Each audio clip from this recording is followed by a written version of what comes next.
The old mansion on the hill had always been a source of fascination for the townspeople. It was a grand and imposing building, with towering pillars and sweeping staircases.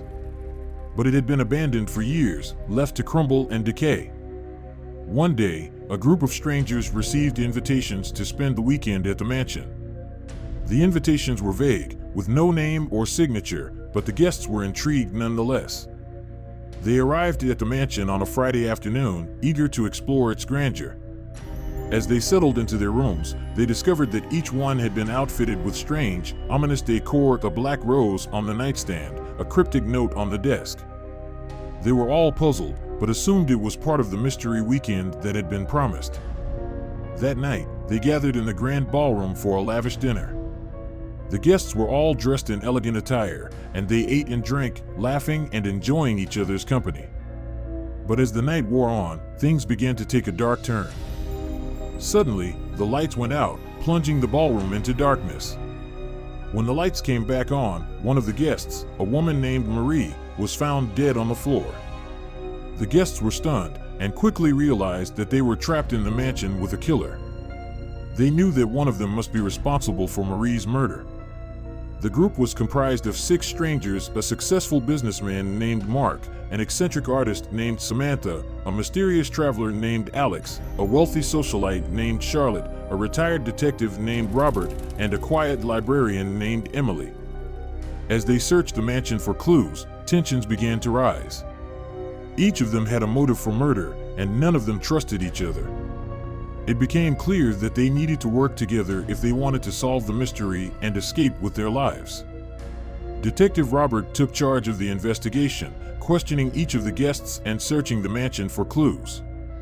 As he delved deeper into the investigation, he discovered that Marie had been carrying a key to a locked room in the mansion. The group searched the mansion for the locked room and eventually found it tucked away in a hidden corner of the basement. Inside the room, they discovered a mysterious machine that looked like it belonged in a laboratory. It was clear that whoever had built the machine had been conducting experiments of some kind. As they continued to investigate, they found a set of blueprints for the machine, and they realized that it had the power to alter reality. It could create illusions, bend time and space, and manipulate the minds of those who were nearby. It became clear that the machine had been used to create the ominous decor in the guest rooms and to create the illusion of Marie's murder. But who had built the machine, and why? As they searched the mansion for clues, they stumbled upon a hidden study on the top floor. Inside the study, they found a journal belonging to a man named Jonathan, who had apparently built the machine in secret. As they read through the journal, they realized that Jonathan had been a brilliant scientist who had become obsessed with the idea of creating a machine that could alter reality. He had poured all of his time and energy into building the machine, and had even sacrificed his own sanity in the process. But as they read further, they discovered that Jonathan had died before he could activate the machine. He had left the mansion to his nephew, who had invited the group of strangers in order to find someone who could activate the machine and bring his uncle back to life. The guests were shocked. They had been unwittingly caught up in a twisted experiment to bring a dead man back to life. But they still needed to figure out who had used the machine to create the illusion of Marie's murder. It was then that they realized that there was one person missing from the group: the nephew who had invited them all to the mansion. They searched the mansion for the nephew and found him in the basement, frantically trying to activate the machine.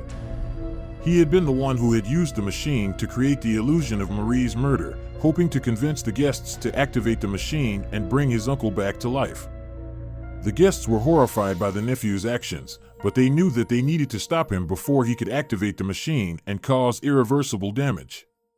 With Detective Robert leading the charge, they managed to disable the machine just as the nephew was about to activate it. As they caught their breath, they realized that they had uncovered a dark and twisted plot. The mansion had been the site of a madman's experiments, and they had all been caught up in his twisted games. But thanks to their quick thinking and teamwork, they had managed to survive and uncover the truth. As they left the mansion, the guests were grateful to be alive. They had all been changed by their experience, and they knew that they would never forget the horrors of that weekend. But they also knew that they had proven themselves to be a formidable team, capable of solving even the most puzzling mysteries. If you enjoyed this story, please like, share, and subscribe to be notified when more stories are uploaded.